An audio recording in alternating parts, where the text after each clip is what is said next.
皆そこに沈め永久に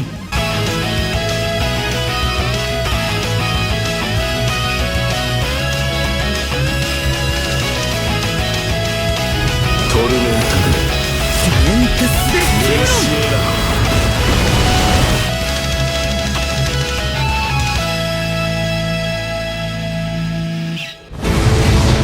全部まとめてぶっ壊してやるっての私の新エクスプロードでね。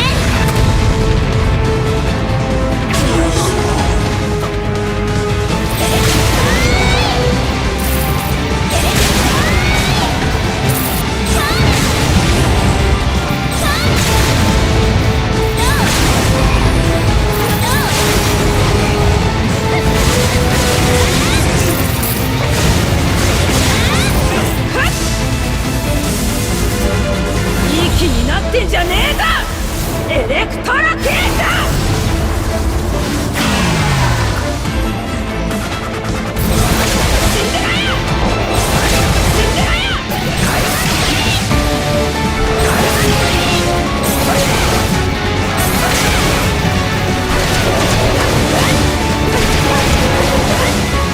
ギフトベライキからは絶対脱出不可能だ。ギフトリングギフトバーギフトバー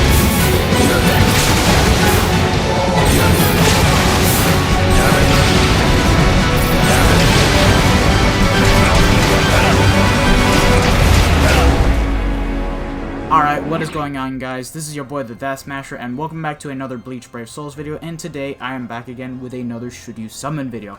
And I wanted to wait until the gameplay was out for all three of the characters before I could go into details. And I must say, this banner is actually worth summoning on if you care about these characters, and of course if you care about PvP in general. So, starting off with Bambietta, she's easily the best ranged Soul Reaper killer for speed. She surpasses Spirit Society Gin, and I must say, every single piece of disappointment that I had for this character is completely blown out of the way. It's exactly as how it was speculated that the first strong attack is a pushback and then explodes. It's very similar to Halloween Soifun, which to that end, it's actually pretty good because she's only going to be pushing back some mobs while doing a bit of inconsistent damage, and then all at once it will explode and will turn into melee collision. Which, to that end, I'd say it's good. If they want to make range collision attacks, make it that way, Caleb, because I honestly like that kind of format. It's pretty good in my personal opinion. Candace, overall, the best Mind Arankar killer in the game. She easily surpasses the zombie Toshiro that we had. And in my opinion, I think it was a bit too early before getting another best Mind Arankar killer. Or at the very least, they could have made her a ranged Mind Arankar killer, so that way Zombie Toshiro will still stay relevant to the current Havoc Berserker meta. But it is what it is. Like, she's just way better than Zombie Toshiro, which is a bit of a shame.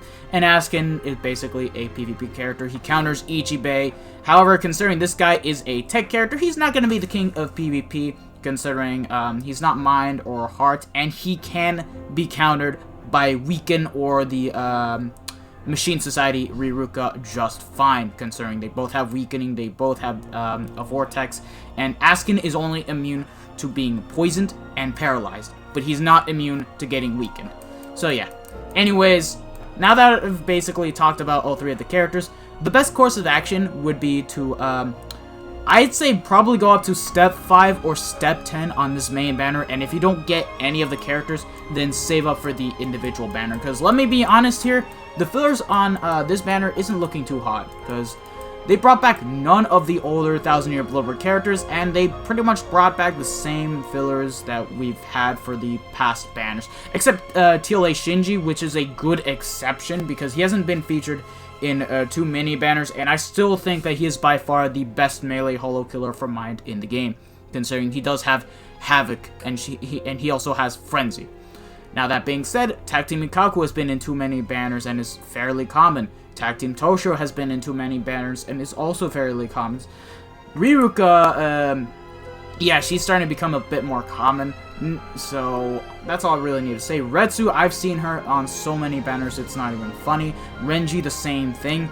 Yoruichi, I can kind of say the exact same thing. Lisa, same thing. Kid Byakuya is the only exception here, considering I do not see him anywhere for when it comes to banners, so it's good to actually see him for the first time featured on a 6% gacha. But let me just go over this shit. Kid Byakuya, floor 20 for Valor.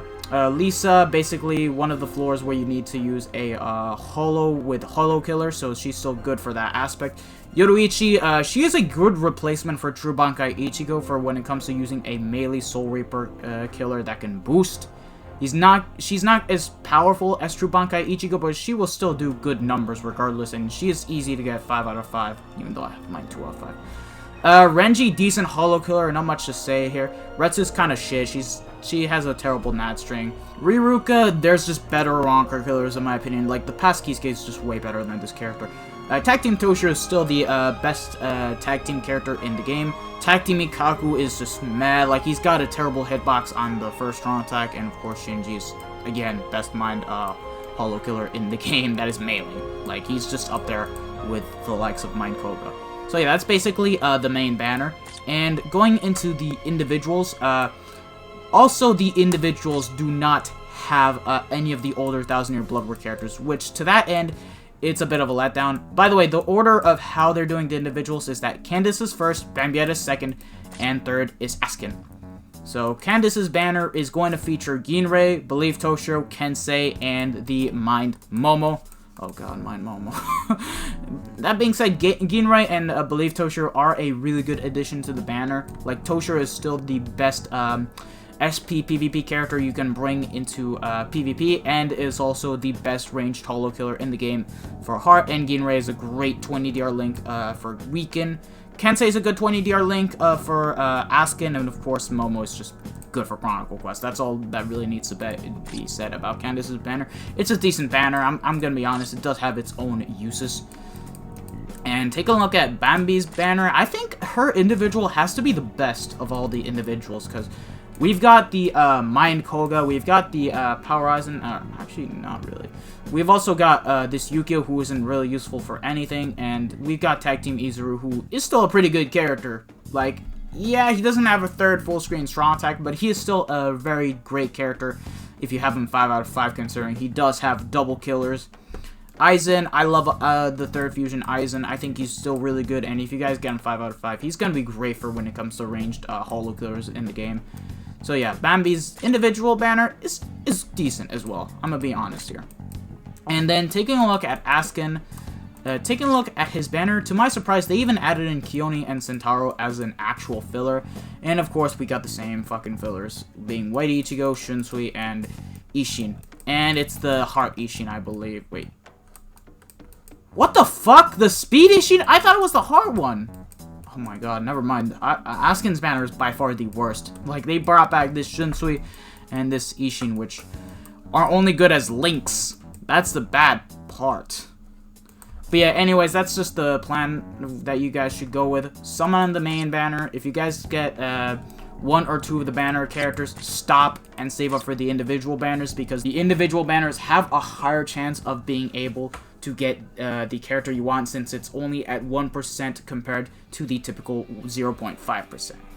So yeah, that basically concludes the Should You Summon video. This has been your boy, the Death Smasher. I hope this answered your questions for if you guys should summon. Summon on this banner if you care about the characters, and of course if you care about PvP. That's all I really need to say about this shit. So yeah, this has been your boy, the Death Smasher, and I am officially signing out. I will see you guys for when I summon on 1000-Year Blood War Round 9. I plan to go up to Step 10. If I get lucky and get 2 of the characters, I'm gonna dip out and save for the individuals and whatnot.